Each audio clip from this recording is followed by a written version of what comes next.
la situación aquí en Chancay la describía, profesor, usted en el entendido de que podría crearse una zona económica especial, ¿no?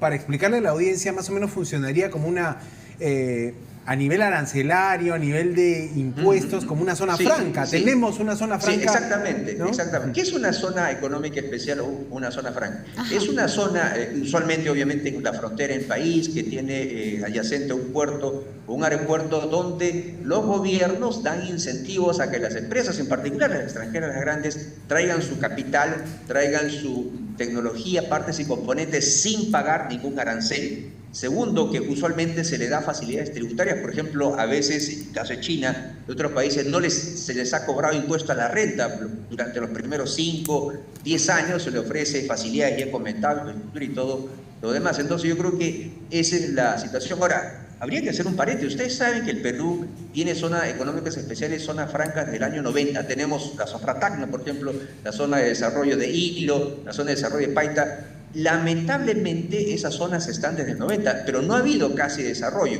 Ahora, ustedes dirán, pero si ya tenemos esa zona franca, ¿por qué insistimos? Claro, se dice que esas zonas francas son manejadas por el Estado, en particular por los gobiernos regionales, y lamentablemente no ha avanzado. La legislación que se está dando en el Congreso para establecer una zona económica especial en Chancay dice que el operador debe ser privado, que debe proveer también ellos mismos, obviamente, la infraestructura. En ese caso, incluso no le costaría al Estado. Entonces, las probabilidades de que tenga éxito serían mucho más de las que tienen la zona franca. Profesor, insisto, repito, tienen más de 30 años, pero no ha avanzado mucho. Porque, por ejemplo, ¿por qué va la ministra de Vivienda también, Cari, a este viaje, ¿no? Se entiende que se tiene que convocar a capitales chinos para que también desarrollen proyectos urbanos, ¿no? La gente que va a trabajar en el puerto, ¿dónde va a vivir?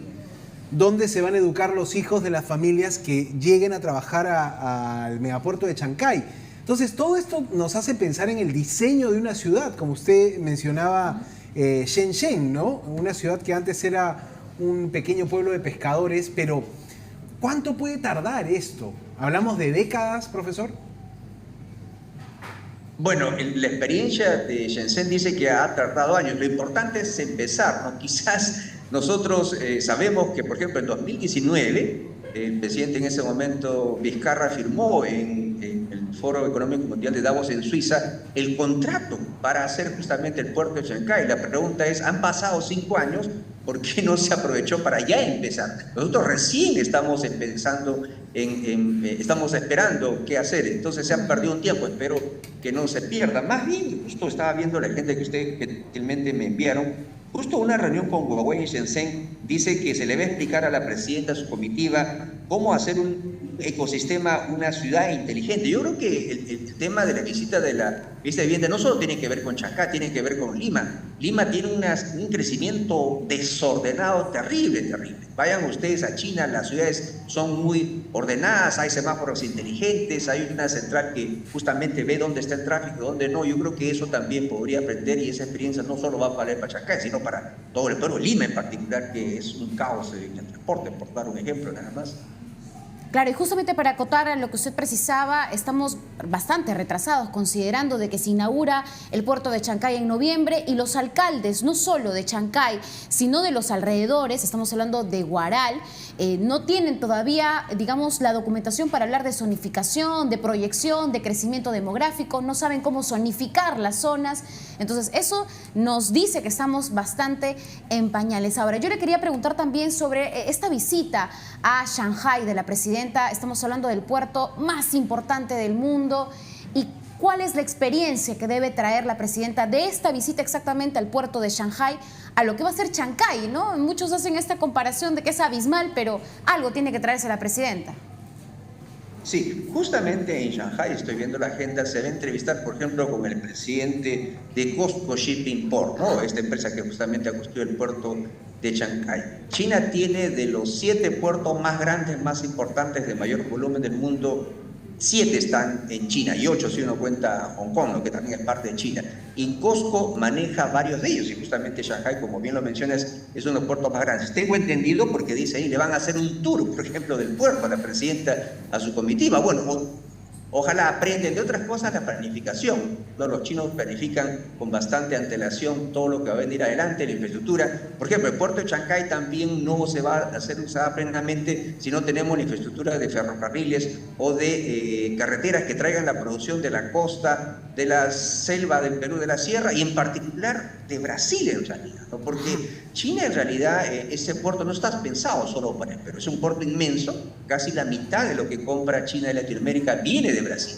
Y los brasileños también están muy interesados porque la carga que saca Brasil a China tiene que ir por el Atlántico hacia el norte, por el canal de Panamá, y se pierden muchos días. Entonces, yo creo que el puerto de Chancay no funciona por sí solo, tiene que tener la infraestructura conexa, ¿no? Puertos, aeropuertos, ferrocarriles, que ferrocarriles está demostrado es el medio más rápido y barato de transportar productos en todo el mundo, ¿no? Interesantísimo lo que nos plantea el profesor Carlos Aquino, que estudia también el mundo asiático, ¿no? Que además, profesor, quizá haciendo una mirada hacia atrás, la relación Perú-China. Cuéntenos un poco de sus orígenes, ¿no? Porque tenemos bien metido en la cultura peruana propia esta mezcla, quizá también hasta en la gastronomía expresada, digamos, lo chino no es ajeno al Perú, tenemos una gran comunidad de peruanos chinos, pero ¿cuándo se da el origen? ¿Cuándo llegan, por ejemplo, los primeros migrantes de China al Perú? Y si ha habido también un intercambio de regreso, ¿no? Si ha habido también poblaciones peruanas que han migrado quizá entre los 90, los 2000 a buscar trabajo a la potencia asiática. Sí. A ver, el Perú es probablemente, bueno, con toda seguridad, el país que más tiene relaciones con China en varios ámbitos, ¿no? Ya mencioné, el 36% de todo lo que vendemos al mundo va a China. China es uno de los más grandes inversores, si no ya el mayor inversor. ¿Por qué?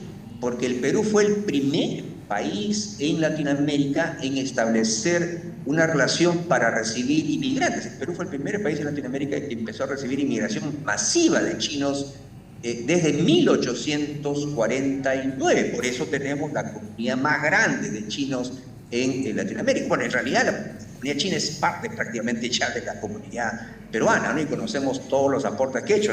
Uno de ellos, lo que acabas de mencionar, el tema de la gastronomía, ¿no? No solo eso. Otro tema también que nos acerca mucho es que el Perú fue el primer país que se estableció relaciones diplomáticas en 1874, bueno, en ese momento con el Imperio Chino, y en 1971 fue el tercer país en Latinoamérica, después de Cuba y Chile, en establecer relaciones diplomáticas, en ese entonces con la República Popular China. Fíjate, yo creo que eso explica mucho por qué los chinos miran muy bien al Perú. ¿Por qué los chinos, por ejemplo, han invertido el segundo mayor monto de dinero de Latinoamérica en Perú, después de Brasil? Es justamente por esos lazos históricos, políticos, amigables, ¿no? Que se traducen en todo tema de la cultura, de la gastronomía y toda la colaboración, todo lo que ha aportado la cultura china. Ahora, todavía no hay muchos peruanos en China. Sí hay varios estudiantes, tengo varios estudiantes míos que están becados allá gracias a las becas que ofrece en particular el gobierno chino. Entonces yo creo que falta un poco más conocer, como dicen los chinos, pueblo a pueblo, ¿no? Tenemos excelentes relaciones comerciales, tenemos excelentes relaciones de inversión, pero falta conocer un poco más el componente pueblo a pueblo. Y lo otro que también yo como profesor lo digo siempre, estamos aprovechando mucha relación con China, con Asia, pero creo que nos falta aprender de la experiencia de desarrollo del Asia. China en 1978, antes de abrirse al mundo, tenía solo ingresos per cápita de $282. Ahora tienen $12.000 per cápita. Hay que aprender cómo ellos se han desarrollado.